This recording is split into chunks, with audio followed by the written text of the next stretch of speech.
Good morning, good morning. How are we doing? We all good? I hope everyone's well. Give me a sec just to set up.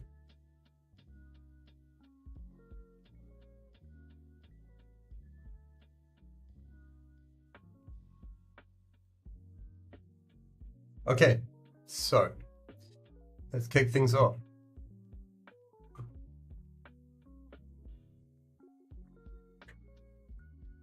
BTC, let's take it from the weekly down.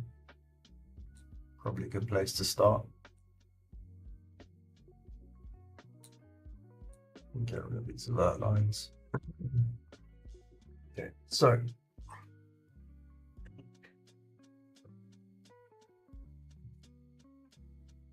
right, so we've been tapping repeatedly into this weekly origin demand zone.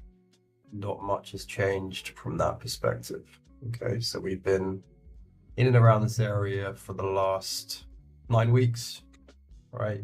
Consistently tapping into demand. Came up, right? So we came up here, but then took out both of these highs, this high here, this high here. All right, so we've taken out both of these highs. A pretty significant and nasty weekly wick up here as price failed to have the gusto to really sort of propel away from the weekly demand zone. Come down again, of course, and we're once again retesting that weekly zone, okay?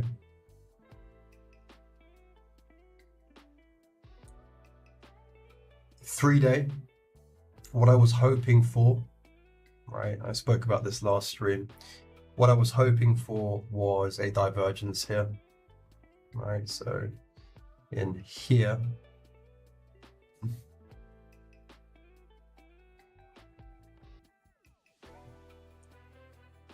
all right, so in here I was hoping for a 3-day divergence.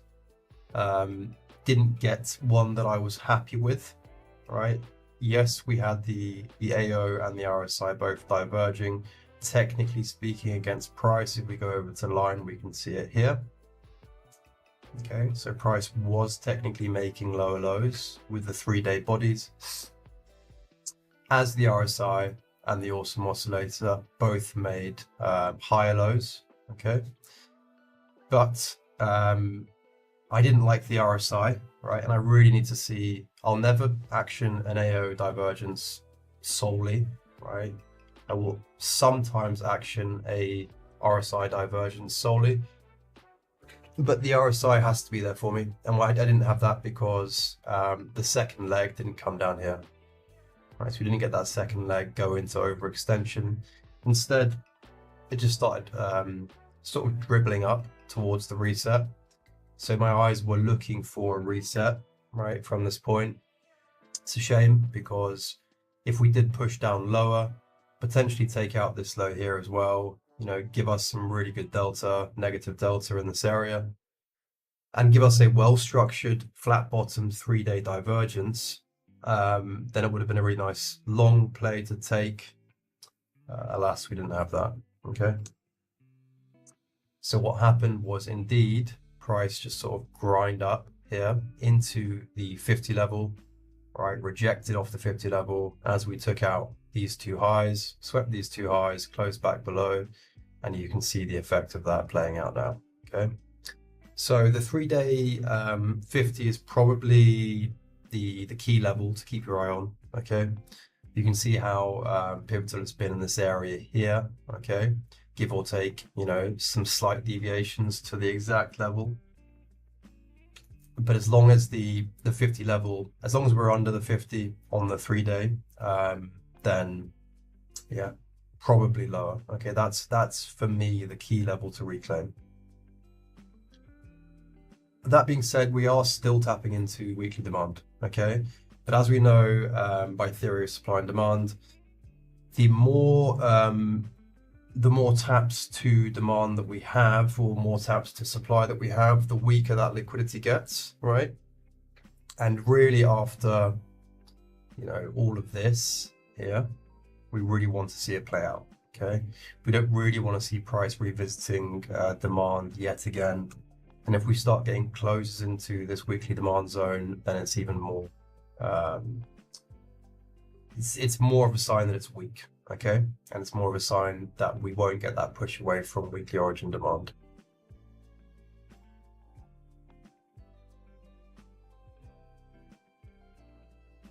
The daily, you can see that sort of deviation just a bit more clearer, okay? And if we go down to the 4-hour, we have to be honest, the only real trigger in this area was a 4-hour trade. I didn't take the trade myself. It was this close here, okay? I must have been preoccupied with the kiddo, so that's evening my time. But as you can see here, right, we broke out here. We're starting to see a lot more bullish calls in this area. Okay, we're pushing away. Now it's time for the reversal, higher time frame reversal, etc. And I believe this was across a weekend, but you can see then we closed back underneath here. So that's the only real local play that I could have seen in this area. Okay, that aside, it's been pretty trash to trade. Okay, this whole area since really December last year, even end of November, has been pretty trash, to be honest, on BTC, which has led me fortunately to scan traditional markets more so, which we'll be diving into later on in the stream. So take it as a gift, not a curse. There will be better times to trade crypto at the moment. It's just very lackluster, very weak, very boring, not much in the way of value or opportunity.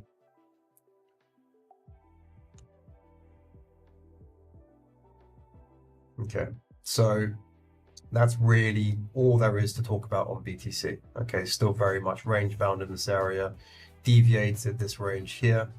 Okay, so if we redraw this ever so slightly,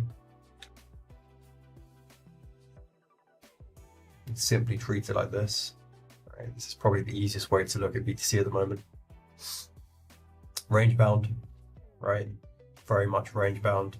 The mid aligns with the top of the weekly demand zone, and at the moment we're just in the middle of the range. Okay, we deviated the range highs up here, came back underneath. There was the trigger there with the full-bodied bearish close, back inside the range, and now we're bang, on the middle basically. Don't diddle in the middle, right? Is an aphorism that's very true for range trading, right? The value is not in the middle of the range. You want to be trading the extremities. So as I said, this was the trigger here for a short, but otherwise there's no real play on the table at the moment.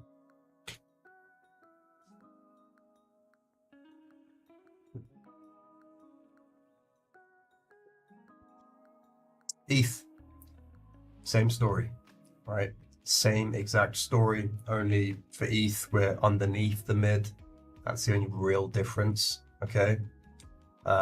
The failure up at the highs when BTC did deviate has started to form a slightly nicer breakout level for ETH overhead though. Okay, so if price is able to do something like this, maybe come down here, take out all of these lows here,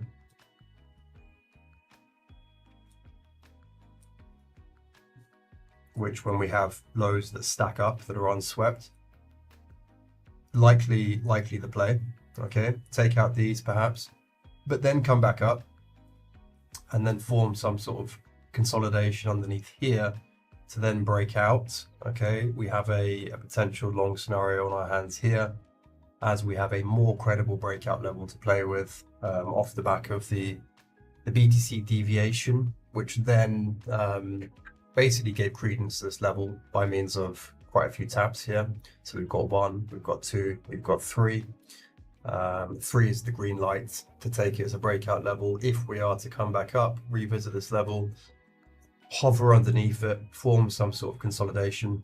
But yeah, at the moment, eyes are on the lows really for ETH as well. Okay, especially considering it's been weaker. It's underneath the mid of the range as opposed to above the mid of the range as it is on BTC. So yeah, again, no play. Just being patient, sitting on my hands. You can see I've got an alert down here. Right, it's as simple as that. Okay.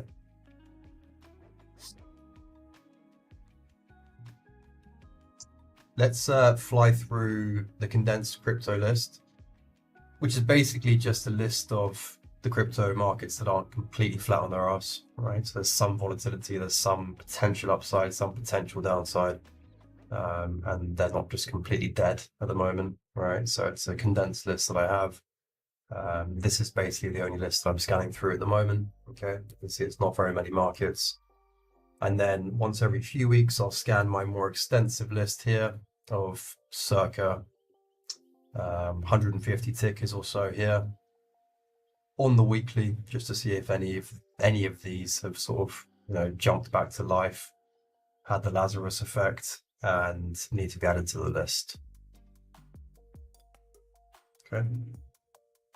So BCH, hell of a market, right? Been very, very difficult to trade.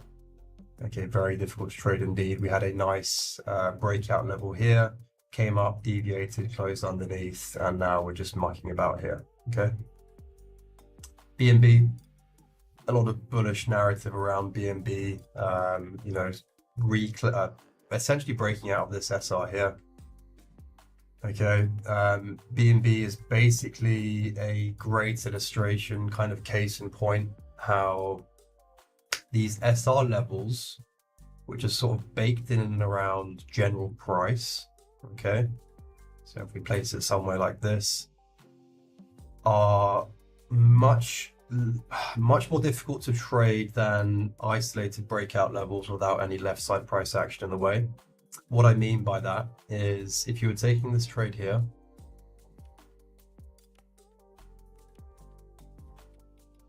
right, if you're taking this trade here, looks great, looks bullish, consolidation prior to the break, even got ascending lows here, right, even from all the way down here, ascending lows, which gives us that bullish lower time frame market structure, right, compression, coiling, whatever price action or technical analysis theory you want to apply to that.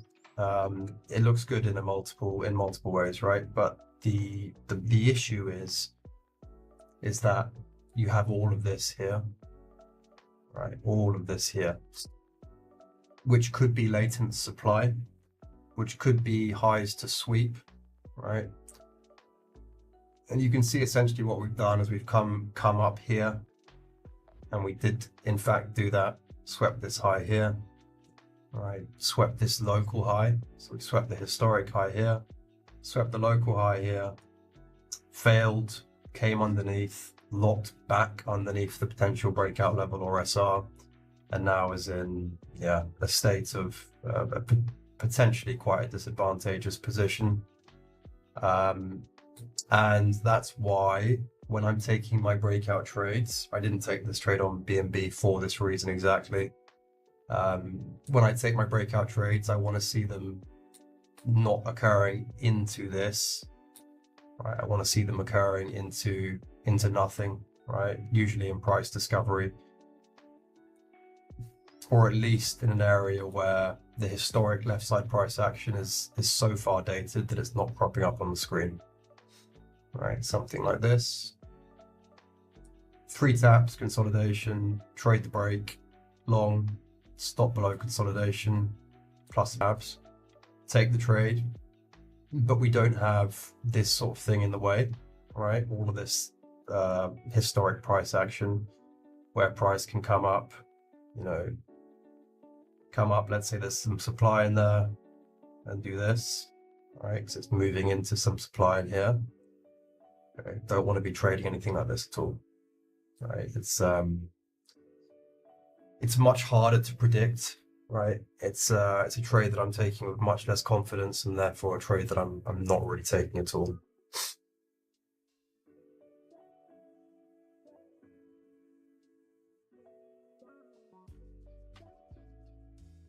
Hype still dribbling down. I'm out of my hype shorts, as you know.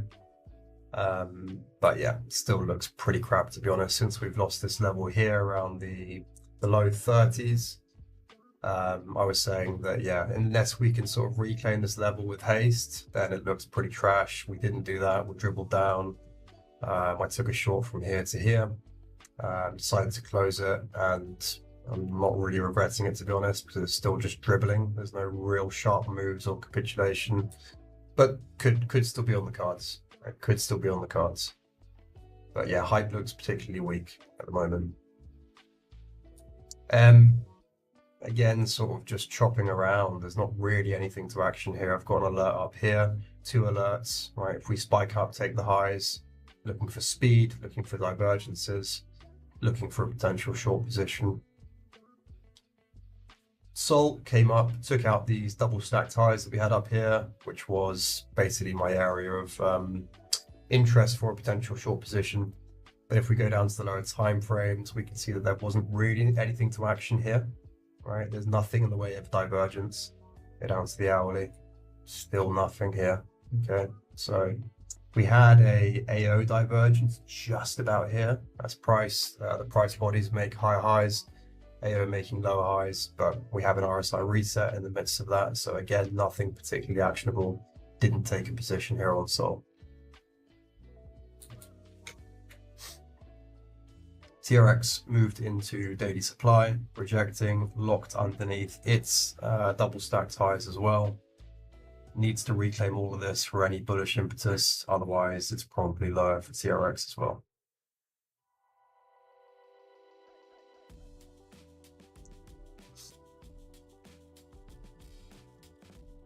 Give me a sec.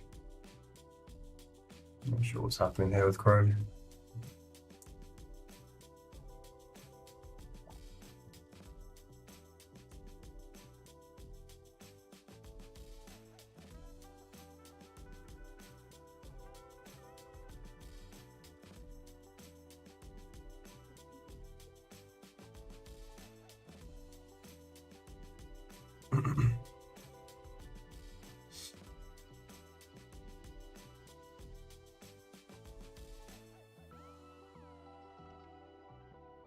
Can you guys still see my screen? I'm completely frozen over here. Let me know in the chat.